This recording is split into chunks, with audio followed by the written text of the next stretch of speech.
What are you even doing here? A male coworker spat those words at me. He seemed to be under a huge misunderstanding and was generally avoided by others in the office. But I tried to argue, but he cut me off.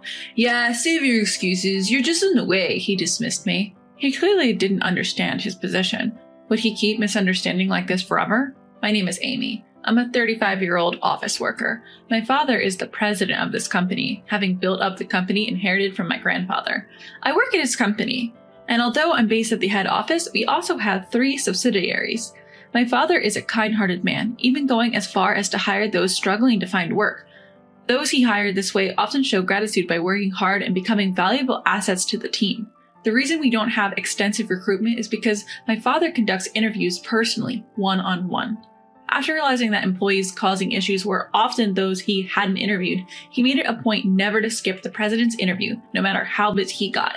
Yet, even among these, there are people who misunderstand. One such person is Kevin, the son of a subsidiary president, and he is the worst. According to my father, he was previously employed elsewhere, but it seems his company went bankrupt and he lost his job. When the subsidiary president shared with my father that his son was struggling to find work, my father decided to interview him and ended up hiring him. At the time, they were short-staffed due to a recent resignation, and despite his interview performance, my father hired him due to the urgent need and the president's pleas.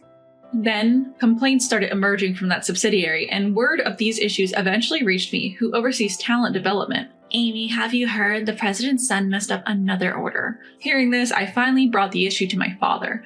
When I told him about the troubles Kevin was causing, my father asked me to go to the subsidiary and give him some guidance for a while. I hesitated, not expecting to be the one to go, but reluctantly agreed. And it was decided that I would be sent to the subsidiary. Starting from the next week, I began my stint at the subsidiary.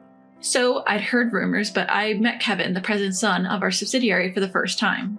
I was here primarily to guide him, but officially I was in charge of everyone's training. Kevin was the same age as me. Because he was the son of a subsidiary's president, he seemed to carry some weight in the company. He reportedly respected his elders but looked down on his younger seniors and those of his own age. From his perspective, I was a woman of his age. There was no chance he'd listen to my guidance. But I knew I had to find a way, and it was racking my brain. The president of the subsidiary had introduced me to everyone as an instructor from the main office. Kevin gave me a glance. He probably didn't even conceive that he was in a position to be guided. From then on, I tried to engage with Kevin as much as possible, aiming to gradually establish a conducive environment for guidance. But of course, it wasn't easy. He made it quite clear he didn't enjoy talking to me, and we could hardly have a proper conversation. After I continued to approach him, he mocked, "What? You're into me or something?" I was upset, but I held my anger. Then he added, laughing, you're just trying to get on my good side because I'm the president's son, right? Can't blame you. You're a part-timer. Little does he know, I'm the daughter of the president of the parent company. If anything, he should be the one trying to win me over. I cursed him silently and somehow managed to let it slide. The subsidiary president knows I'm the president's daughter, but he's been asked to keep it quiet. Fortunately, our last name is common, so nobody raises an eyebrow even though it's the same as the parent company president's. After that, Kevin continued to bug me. Why are you here anyway? Don't bother with excuses. You're just a nuisance. Even though I explained why I was here, Kevin didn't seem to understand his position at all. The next day, I happened upon Kevin making an order. He wasn't following the established rules. When placing an order, please always get approval from your supervisor. I caught him before he hit the order button, so he clicked his tongue in response. This is so simple. We don't need to get approved. But it's a rule to prevent mistakes. Our argument continued. Kevin wouldn't listen. But knowing he made several ordering mistakes, my tone naturally hardened. Weren't there some errors with your orders recently? I was wondering why they kept happening, and now it seems clear. At my words, Kevin's mood soured visibly. I continued. I'm here to help eliminate such small mistakes, so let's start making improvements right away. I'll make everyone aware, so you, Kevin, should take the lead in preventing errors. Now that I'd identified the cause of the ongoing ordering errors, I was confident they could be eliminated if everyone checked in the same way. However, Kevin, the subject of the warning, frowned. Do you find it fun to single me out? Feel superior pointing out the president's son? You're such a ridiculous woman. What? I was so surprised I let out the sigh I'd been holding back. This man didn't pride himself on being competent at his work, he prided himself on being the president's son. That was ridiculous. I'd been addressing him formally all this time, and I didn't like how he spoke to me casually as if it were expected. But should I point it out? Does he not realize unless someone tells him? I thought about saying something, but I decided there was no point in picking a fight here, so for now. During break time that day, I was having lunch in the staff cafeteria when Kevin showed up. Hey, part-timers aren't allowed in here, you know. Scram! It seemed like he specifically sought me out to tell me this. Is that so? I played dumb, to which he scoffed.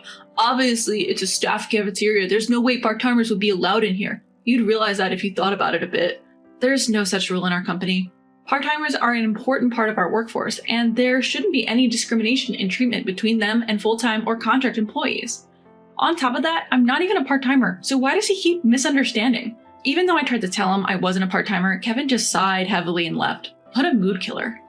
This must have been how he's been treating part-timers all along. This probably explains why we've had such a high turnover rate with our part-timers recently. I'm starting to see the issues with the subsidiary.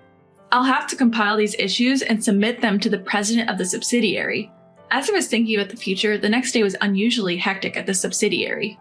Apparently, one of our business partners had not received their shipment. They were furious, and their president was on his way to our office. Just our luck, the president of our subsidiary was on a business trip. Kevin, who's in charge of the business partner, was expected to handle the situation. But I had a bad feeling about it.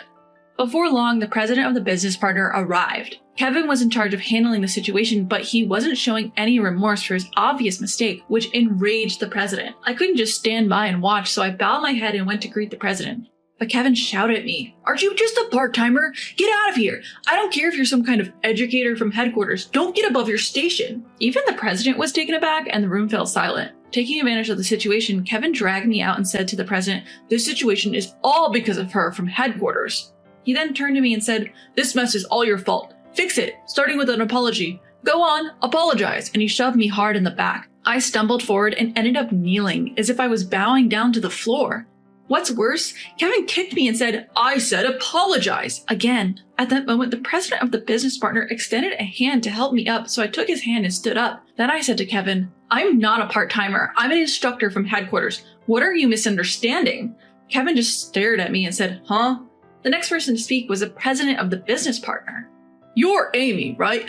This business partner originally had dealings with our headquarters, and through that connection, they started doing business with our subsidiary. The president of the business partner, Alex. He was my senior in college, and he took over his father's business when his father passed away a few years ago.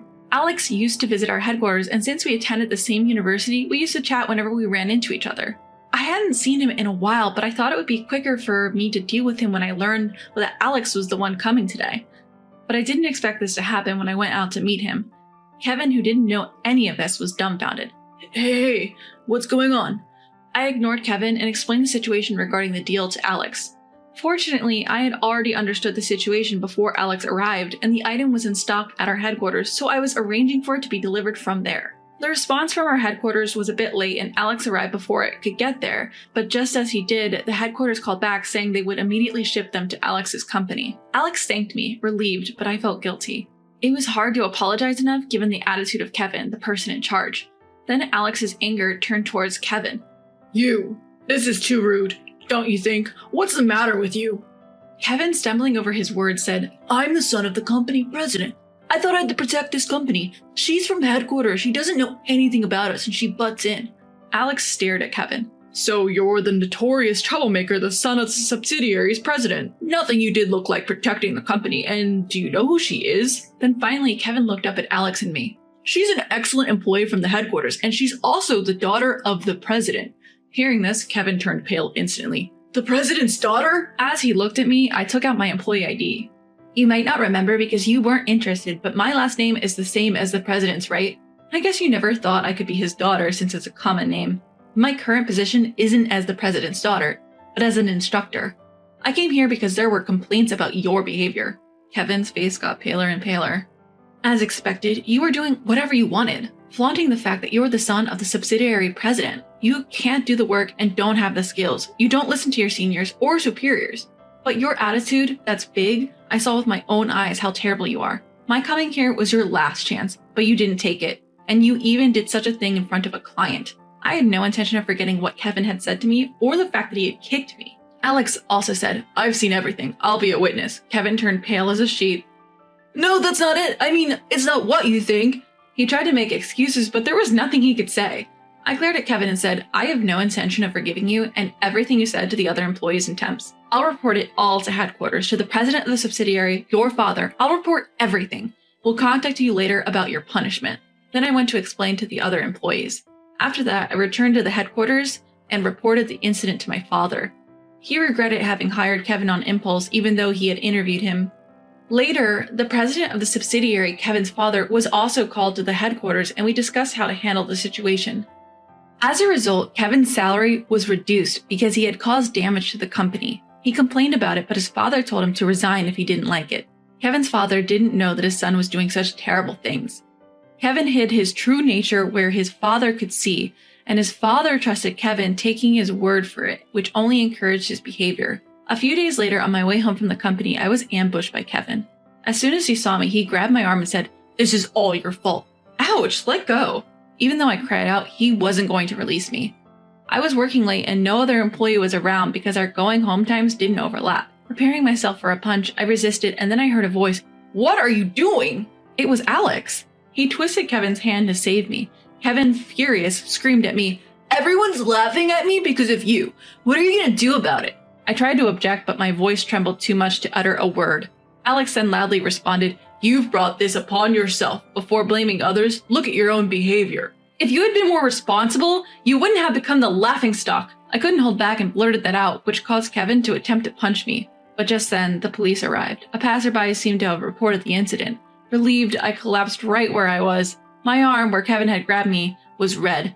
Kevin was taken away by the police, and I thanked Alex. I asked, "Why were you here?" And he told me that he had been worried about me ever since our recent reunion. When he had contacted my father and found out I was still at work, he decided to drop by and ask me out for dinner. Come to think of it, Alex and I had not exchanged contact information. Alex took my still trembling hand and said, "But today, I will take you home. Can I ask you for dinner sometime?" I could feel my cheeks reddening as I nodded. Later on, I decided to sue Kevin.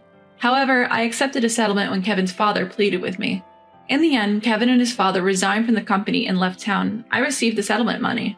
Kevin's family apparently moved to his father's rural hometown, but they seemed to be having a hard time, given the cold stares from the locals. Kevin's father apologized to me once, but for me, it's all in the past now. As for me, after the incident, I began dating Alex, and we're now preparing for marriage. My father seems happy, but he's worried whether I will have to quit my job when I get married. I love my work, and I also want to build a happy home. Whether I continue working at my father's company or quit to help out Alex's company, I haven't decided yet. But whatever I choose, I believe I will be happy, because after all, I will be with the person I love.